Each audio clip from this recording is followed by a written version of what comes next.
Assalamualaikum warahmatullahi wabarakatuh. Salam budaya, salam inklusif. Perkenalkan, nama saya Yulia Qurani, merupakan guru pendidikan khusus yang berpengalaman sudah lebih dari 5 tahun dalam dunia pendidikan khusus. Sekarang saya fokus untuk mengajar anak-anak luar biasa kelas 7 SMP LB di SLB Negeri 1 Bone, yang juga merupakan sekolah imbas, di mana sekolah ini adalah satu-satunya sekolah negeri di Kabupaten Bone. Alhamdulillah sudah banyak siswa yang saya ajar, saya didik, saya bimbing, dari yang tidak bisa berbicara, dari yang banyak berbicara, dari yang pendiam hingga yang sering lari-larian.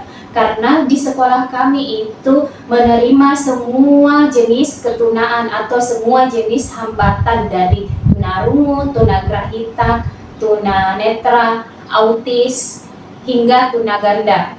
Dalam dunia pendidikan khusus, banyak kita akan jumpai beragam karakteristik, beragam hambatan, dan beragam layanan pendidikan yang harus kita berikan kepada anak berkebutuhan khusus. Karena kami tahu meskipun mereka memiliki beragam hambatan atau kekurangan, tetapi kami yakin bahwa setiap anak yang dilahirkan di dunia ini itu akan membawa potensi atau kemampuan dasar. Potensi-potensi inilah yang harus dikembangkan oleh guru, yang harus digali oleh guru. Meskipun sekolah kami berada di ujung kota Bone, namun sekolah kami cukup terkenal dengan beragam keterampilannya. Ada keterampilan tata boga, keterampilan tata busana, keterampilan IT atau komputer, ada melukis, kemudian ada literasi seperti puisi atau karya sastra. Bahkan ada beberapa alumni kami yang diberdayakan dan menjadi administrasi di sekolah ini. Namun kita juga pasti akan menemui anak-anak yang punya IQ di bawah 70 atau yang kami sering sebut adalah anak tunagrahita.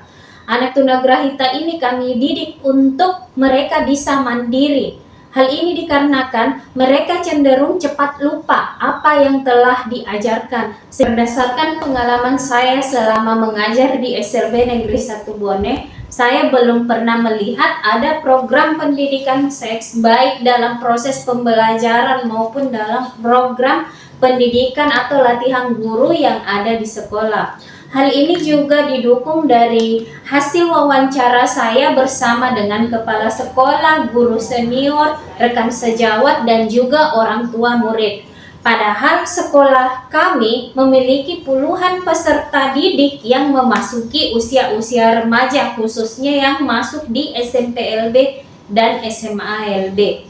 Dalam beberapa kejadian, saya mendapati peserta didik tunagrahita yang memasuki usia remaja mulai menampakkan perilaku-perilaku yang tidak pantas dilakukan di depan umum.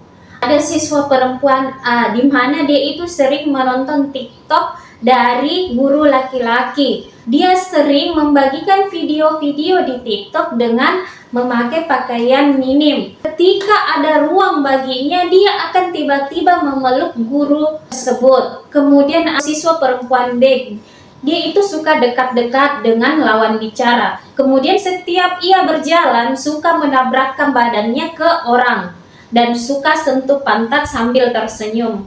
Siswa perempuan C juga sering buka 2 kancing baju atasnya. Kemudian sering melonggarkan rok sehingga roknya itu kadang melorot. Ada siswa perempuan dan siswa laki-laki yang sering garuk-garuk kemaluan di depan orang.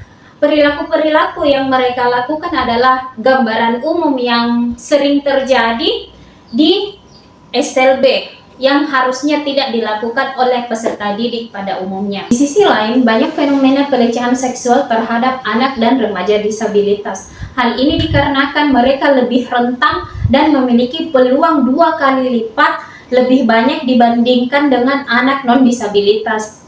Apa yang menyebabkan sebenarnya ini terjadi? Salah satu faktornya adalah minimnya pendidikan seks bagi peserta didik berkebutuhan khusus.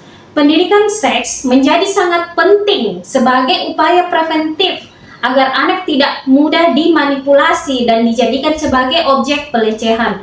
agar anak mengenal bagian-bagian tubuh dan cara merawatnya dari aspek kesehatan maupun dari segi syariat, dan agar anak tidak terkejut ketika dirinya mengalami menstruasi atau mimpi basah. Oke, baik. Melalui praktik baik ini, kami ingin melihat bagaimana membangun karakter kemandirian dan regulasi dari peserta didik berkebutuhan khusus melalui pendidikan seks yang berbasis profil lulusan. Untuk bisa mewujudkan hal tersebut, maka kami banyak menghadapi tantangan. Pertama, faktor internal dari peserta didik. Misalnya anak tunagrahita yang mengalami perkembangan fisik secara normal, namun karena adanya hambatan perkembangan mental intelektualnya menyebabkan mereka melakukan perilaku-perilaku yang kurang pantas ditampakkan dalam aktivitas sehari-hari.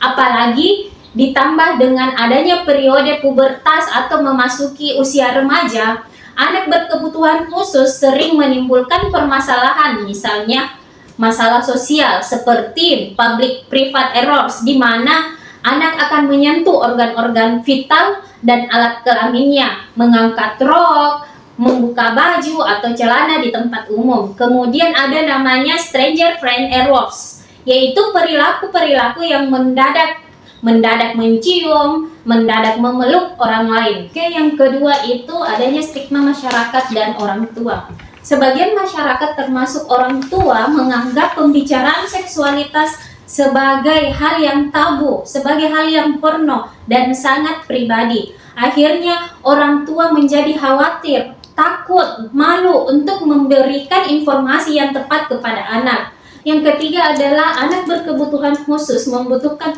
perlakuan, bimbingan, strategi, dan metode pengajaran khusus yang sesuai dengan hambatan dan tingkat kebutuhan dari peserta didik. Kemudian yang terakhir itu keterbatasan dari sarana prasarana yang ada di sekolah, seperti LCD hanya satu dan jaringan WiFi yang tidak menjangkau kelas, serta tidak adanya pelibatan orang tua murid dalam mencapai tujuan pembelajaran mengenai pendidikan seks. Jadi, pendidikan seks di SLB merupakan bagian penting dari pendidikan kecakapan hidup yang bertujuan untuk memberikan pemahaman tentang tubuh, kesehatan reproduksi, batasan diri. Penerapan dimensi profil lulusan ini menjadi kerangka kerja yang sangat relevan dan mendasar yang bisa diterapkan di sekolah. Adapun desain inovasi, pentingnya pendidikan seks bagi peserta didik berkebutuhan khusus sebagai upaya preventif adalah: pertama, strategi kolaboratif.